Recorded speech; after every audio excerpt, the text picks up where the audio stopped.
আপনি আর কি মনে করেন, আর কি কি নথি স্পেসিফিক্যালি থাকতে পারে যে 4 মাসের মধ্যে এমন কিছু নথি, খুব গুরুত্বপূর্ণ নথি, যে নথিগুলো না পোড়ালে তাদের দম বন্ধ হয়ে আসছিল?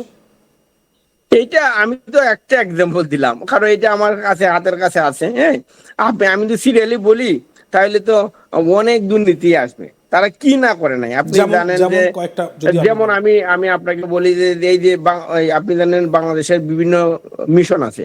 হ্যাঁ, প্রত্যেকটা মিশনে তারা বিভিন্ন অফিসার নিয়োগ দিয়েছে। তো এই যে অফিসার নিয়োগ দেওয়া, ধরেন আমেরিকাতে তারা নিয়োগ দিয়েছে, ইউকেতে নিয়োগ দিয়েছে, প্রেস মিনিস্টার নিয়োগ দিয়েছে। এই দুর্নীতিটা কিন্তু ওই ইনফরমেশন মিনিস্ট্রির মাধ্যমে হয়, যে যে জায়গাতে আগুনটা লেগেছে, হ্যাঁ, ওইখানে আছে। তো যতগুলা রিক্রুটমেন্ট হয়েছে, প্রত্যেকটা রিক্রুটমেন্ট হয়েছে আপনার, প্রত্যেকটা রিক্রুটমেন্ট যারা প্রেস মিনিস্টার হয়েছে, যারা বিদেশের বিভিন্ন মন্ত্রণালয়ে জব পেয়েছে, প্রত্যেকটা কিন্তু দুর্নীতিগ্রস্ত, প্রত্যেকটা করাপ্টেড রিক্রুটমেন্ট। তো এইগুলো কারণ সবাই অ্যাপ্লিকেশন দিয়েছে, হাতে লিখে অ্যাপ্লিকেশন, ওইখানে এই কোনো একটা আপনার এই যে বর্তমান অবৈধ সরকারের কোনো একটা উপদেষ্টা হয়তো লিখে দিয়েছে অমুককে আপনি সুইজারল্যান্ডের, ফ্রান্সের প্রেস মিনিস্টার নিয়োগ দিবেন। তো এই যে বিষয়গুলা, এই কাগজগুলো তখন আপনি পাবেন না। এই যে বিদেশের বাংলাদেশের বিভিন্ন এমবিসিতে, হাই কমিশনে, বিভিন্ন দূতাবাসে যে রিক্রুটমেন্ট গুলো হয়েছে, এই রিক্রুটমেন্ট গুলা কিন্তু ওই ইনফরমেশন মিনিস্ট্রি থেকে, বিশেষ করে প্রেস মিনিস্টার যে নিয়োগ হয়েছে, তো প্রেস মিনিস্টার নিয়োগের এখন তো নথি পাবে না, কারণ এটা এখন বার্ন ডাউন। আমি আরেকটা উদাহরণ দিলাম, আপনি হয়তো দেখেন সোশ্যাল মিডিয়ায় কিন্তু এসেছে যে তারা এই হাতে লিখে দিত, হাতের সাদা কাগজের অ্যাপ্লিকেশনের মাধ্যমে, সাদা কাগজের অ্যাপ্লিকেশনের মাধ্যমে কিন্তু নিয়োগ হয়েছে বিভিন্ন দূতাবাসে প্রেস মিনিস্টার। তো এই ধরনের হয়তো ভারতেও হয়তো যে বাংলাদেশের বিভিন্ন, আই থিঙ্ক বেশ কয়েকটা আগরতলাতে আছে, কলকাতায় আছে, দিল্লিতে আছে, বা তো ওইখানে আপনার কমার্শিয়াল মিনিস্টার, ওইখানে আপনার প্রেস মিনিস্টার, এই এই যে নিয়োগগুলা, ওই নিয়োগগুলা কিন্তু এখন আপনি, কে অ্যাপ্লিকেশন করেছিল, কে সুপারিশ করেছিল, এই কাগজগুলো কিন্তু এখন আর পাবেন না, কারণ তারা বার্ন ডাউন। আমরা আবার আসবো সুশান্ত বাবুর কাছে। সুশান্ত বাবু, যে বিষয়টি বারবার ঘুরে ফিরে আসছে, যে এই যে আগুনটা লাগানো হলো, যে এমন অদ্ভুতভাবে আগুন, 3টে পয়েন্ট থেকে আগুন জ্বলছে, যেরকম আগুন লাগানো মানে ম্যানমেড ছাড়া বা মানুষের সৃষ্ট ছাড়া, মানুষের লাগানো ছাড়া এরকম আগুন কিন্তু লাগে না। সেই ক্ষেত্রে সুশান্তবাবু, ঠিক কোন কোন দুর্নীতির বিষয় উঠে আসতে পারে, বা কি কি বিষয় লোকাবার জন্য এই আগুনটি লাগানো হতে পারে, এবং এর পেছনে খোদ ইউনূসের ষড়যন্ত্র রয়েছে বলে মনে করছেন? এই বিষয়টি যদি একটু বিস্তারিত বলেন। আমি আমি আপনাকে কয়েকটা টপিক একটু বলি। আপনি হয়তো দেখেছেন, আমি নিজে ফেসবুকে পোস্ট দিয়েছি কিছুদিন আগে। একটা এই বাচ্চা, যে আমরা উপদেষ্টা বলি, বাছুর বলি, ও কিন্তু আপনি দেখেছেন সে একদিনে, আমি একটা নিউজে দেখলাম, 7 মাসে হেলিকপ্টার দিয়ে সে ভ্রমণ, 7 কিলোমিটার জায়গা সে হেলিকপ্টার দিয়ে ভ্রমণ করেছে।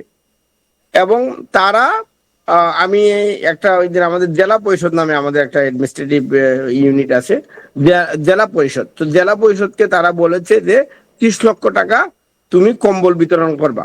এই 30 লক্ষ টাকার কম্বল বিতরণ অর্ডার তারা দিয়েছে, এবং এটা বলেছে যে তারা কিন্তু অফিসের অর্ডারের সাথে সাথে বলে দিয়েছে যে এই জিনিসটা তুমি মিস্টার অমুকের কাছ থেকে কিনবা।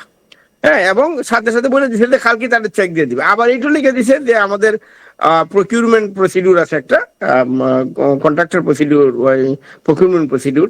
তো বলছে যে এই এই কন্ট্রাক্টর প্রসিডিউর, ওই রিক্রুটমেন্ট প্রসিডিউর মেনটেন করে কাজটা দিবা, এবং তাকে কালকে চেক দিয়ে দিবা। কিন্তু ওই প্রসিডিউর মেনটেন করতে একদিনে বা 2 দিনে 3 দিনে এই প্রসিডিউর মেনটেন করা সম্ভব না, কারণ আপনাকে টেন্ডার দিতে হবে। তারপর টেন্ডার দেওয়ার পরে আপনাকে কয়েকজন এই টেন্ডারে অংশগ্রহণ করবে, তারপরে আপনাকে এটা চুজ করতে হবে, তারপরে তাকে অর্ডার দিতে হবে। কিন্তু তারা কি করলো, তারা বলছে 24 ঘন্টার মধ্যে তুমি 30 লক্ষ টাকার চেক দিয়ে দিবো অমুককে, তারা বলে দিছে কিন্তু, হ্যাঁ, তাকে দিয়ে দিতে হবে। তার মানে আপনি দেখেন, তারা এখন শীতের দিন বাংলাদেশে তারা কম্বল বিতরণ করছে, এবং হেলিকপ্টার দিয়ে 7 কিলোমিটার, এক এক গ্রাম থেকে আরেক গ্রাম, বা এক উপজেলা থেকে আরেক উপজেলা, বা এক ইউনিয়ন থেকে আরেক ইউনিয়নে যাইতে আপনার সামান্য টাকা, ওইটাও সে হেলিকপ্টার দিয়ে যাচ্ছে। হ্যাঁ, কিন্তু হেলিকপ্টার দিয়ে গিয়ে সে হয়তো 1 লাখ, 2 লাখ, 3 লাখ টাকার কম্বল বিতরণ করছে। এইটা নিয়ে বাংলাদেশের জেলা পরিষদের এই কম্বল বিতরণ নিয়ে ব্যাপক আরে, উত্তরাঞ্চলে বাংলাদেশের ব্যাপক হারে দুর্নীতি হচ্ছে। এবং এটা কিন্তু যে আসিফ, যে ছেলেটা, তার তার অধীনে এবং তাদের যে কিছু ওই যে তথাকথিত হিজবুতির যে লোকগুলো আছে, যে সমন্বয় গুলো আছে, তারা কিন্তু কম্বল বিতরণ করছে। এখন এই কম্বল বিতরণ জেলা পরিষদের মাধ্যমে করছে, এবং তাদের লোকেরাই কিন্তু মানে জেলা পরিষদকে বলে দিচ্ছে যে তুমি 30 লাখ টাকার কম্বল বিতরণের জন্য অমুককে চেকটা দিয়ে দিবা। আবার বলতেছে যে তুমি ওই প্রকিউরমেন্ট প্রসিডিউর মেনটেন করে দিবা। তো একদিনে বা 2 দিনের আপনার প্রকিউরমেন্ট প্রসিডিউর কিভাবে মেনটেন করবেন? তার মানে আপনি দেখেন কত বড় দুর্নীতি। তো আমি মনে করি এটা একটি বিশাল দুর্নীতি, এই যে বর্তমানে কম্বল বিতরণের নামে যাওয়াচ্ছে। তো এইটা ঢাকার জন্য হইতে পারে, কারণ আমরা কিন্তু এটা নিয়ে নিউজ করছি অলরেডি, এবং এটা সোশ্যাল মিডিয়া আছে যে জেলা পরিষদে কম্বল বিতরণের নামে নাম কাওয়াজতে তারা প্রকিউরমেন্ট প্রসিডিউরের কথা বলতেছে। আপনি দেখেন তারা কেমন দুর্নীতি।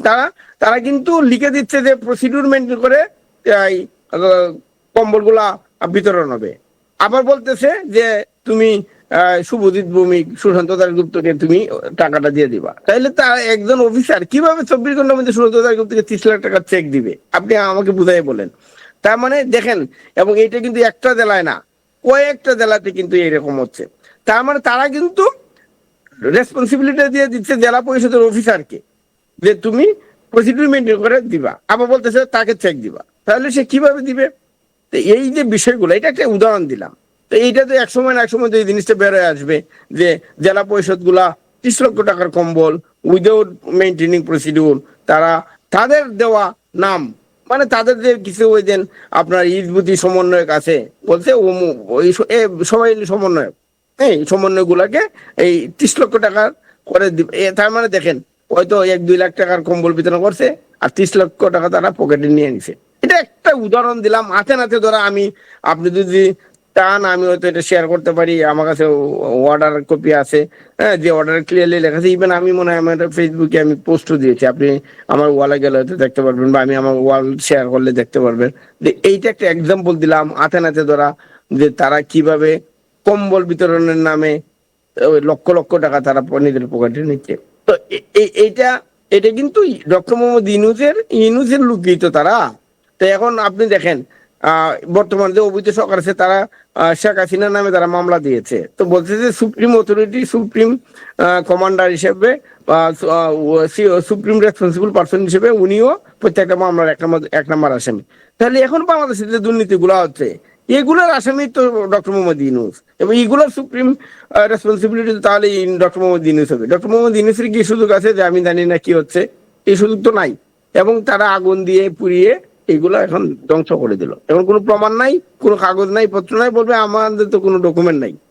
তো এটা ক্লিয়ারলি তাদেরই করা, এখানে কোনো দ্বিমত নাই। এবং ডক্টর মোহাম্মদ ইউনূসেরই সৃষ্ট সবকিছু। আর এই যে আপনার ইসলামিস্ট, এই যে আপনার হিজবুতি সমন্বয় গুলো আছে, তারা জাস্ট লুটপাট করতেছে এখন বাংলাদেশে। লুটপাট মানে আনবিলিভেবল কি হচ্ছে আর কি।